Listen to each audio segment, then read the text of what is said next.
안녕하세요. 저희는 김용호, 이창민, 신상혁, 황용현, 장지원입니다. 영상을 시청하시기 전에 구독과 좋아요 한 번씩만 부탁드리겠습니다. 세종대왕이 한글을 창제하기 전에는 한자로 모든 문자 생활이 이루어졌습니다. 그런데 한자라는 것이 많은 시간을 들여서 공부해야 습득할 수 있는 문자이다 보니 일반 백성들은 사용하기 어려웠고 양반이나 중인 이상의 일부 상위 계층에서만 사용하는 데에 그쳤습니다. 일부 계층만 문자를 사용할 수 있다 보니 문제점들이 생겼습니다. 또한 관아에서 어떤 일에 대해 알리기 위해 방을 붙여놓아도 한자로 기록되어 있으니 일반 백성들은 이해하지 못해 정보 습득에 있어 격차가 생겨나고, 또한 양반들이 이런 점을 악용하여 자신들에게 유리하게 판결 등을 이끌어가게 됐습니다. 그래서 세종대왕은 이런 상황을 안타깝게 여기시고 우리나라만의 문자를 만드는데 이것이 바로 한글입니다.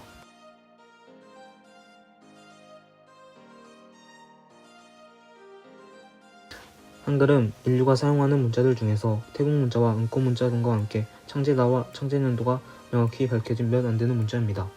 한글은 그 창제 정신이 자주, 애민, 실용, 창조에 있다는 점에서도 세계에서 가장 뛰어난 문자로 평가받고 있습니다.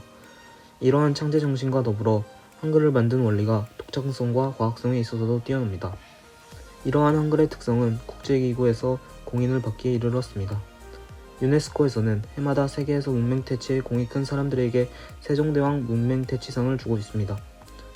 이 상의 명칭이 세종대왕에서 비롯된 것은 세종대왕이 만든 한글이 가장 배우기가 쉬워 현재 대한민국이 OECD 국가 중 실질 문맹률이 최하위를 기록하는 등 한글이 문맹자를 없애기에 좋은 글자임을 세계가 인정했기 때문입니다.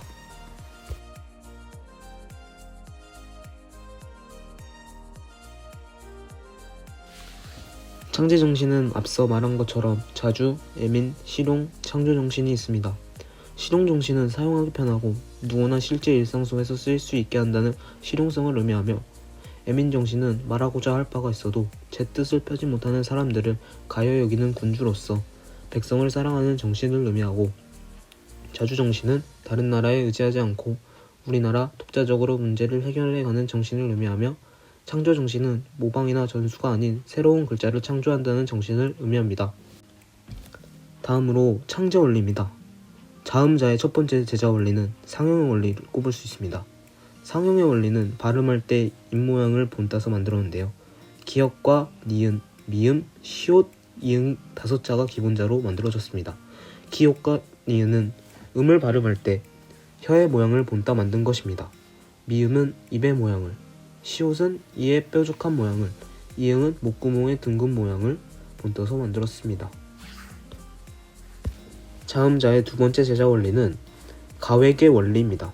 가획의 원리는 획을 하나씩 더하는 것인데요. 예를 들어 기읍에서 키읔, 디귿에서 티귿, 지읒에서 치읒을 예로 들을 수 있습니다.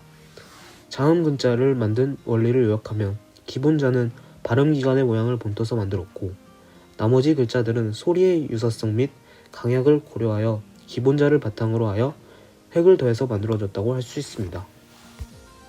모음자의 창제 원리는 모음은 하늘, 땅, 사람 세 가지를 조합해서 이루어집니다. 아래 안은 하늘의 둥근 모양을 상징하고, 은은 땅의 평평한 모양을 상징하고, 이는 꼿꼿이 서 있는 사람의 모양을 상징합니다. 나머지 모음 글자들은 이 세 글자를 적절히 조합하여 만들어졌습니다. 다음으로는 한글의 우수성입니다. 한글의 우수성으로는 첫째, 한글은 탄생 기록을 가지고 있는 문자입니다. 세계의 거의 모든 문자는 오랜 세월에 걸쳐 누가 만들어졌는지도 모르게 조금씩 변하여 오늘의 모습을 갖추게 되었습니다. 그러나 한글은 세종실록에 나와 있듯이 한글은 이달에 세종대왕이 손수 언문 28자를 만들었으며 그 문자의 이름이 훈민정음이다라고 기록이 되어 있습니다. 이렇듯이 한글은 탄생 기록을 가지고 있는 문자이고, 둘째, 한글은 제작 원리가 매우 과학적이고 체계적인 문자입니다. 셋째, 한글은 문자의 활용성을 극대화할 수 있는 음소 문자로 독창성을 가집니다. 한글을 창제할 당시에 한자 문화권이었는데도 중국어와 같은 음절 문자를 만들지 않고 음손 문자를 만드는 것은 매우 독창적인 창제 방식이라고 했습니다. 그리고 한글은 초성, 중성, 종성을 모아서 쓰는 음절 방식의 표기체제를 가집니다. 즉 한글은 자음과 모음의 음소를 음절 단위로 묶어 다시 한 글자로 만들었습니다. 예를 들어 비읍, 오, 미음이라 쓰지 않고 봄처럼 묶어서 쓰는 독창적인 방식을 취하고 있는 것입니다. 넷째, 한글의 모음은 언제나 일정한 소리를 가지고 있습니다. 영어의 모음은 환경에 따라 발음이 달라지는데요. 예를 들면 A가 있는데 같은 A라도 위치나 쓰임에 따라 아, 어, 에이, 에 등으로 소리가 달라지지만 한글은 항상 같은 소리로 발음됩니다. 이러한 특징 때문에 외국인이 우리나라 글자를 배울 때 쉽다고 느끼는 것입니다. 다음은 한글과 다른 언어의 차이점입니다. 한글은 글자 그대로 읽을 뿐 아니라 인쇄체나 필기체 등이 따로 없습니다.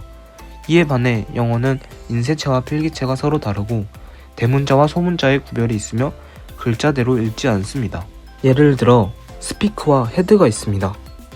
스피크와 헤드는 같은 EA를 쓰고 있는데 스피크의 EA는 E로 발음되고 헤드의 EA는 E로 발음됩니다. 또 니를 니라고 발음하는데 여기서 K가 있는데 발음을 하지 않습니다. 이처럼 영어는 읽는 방법을 알지 못하면 읽을 수조차 없습니다.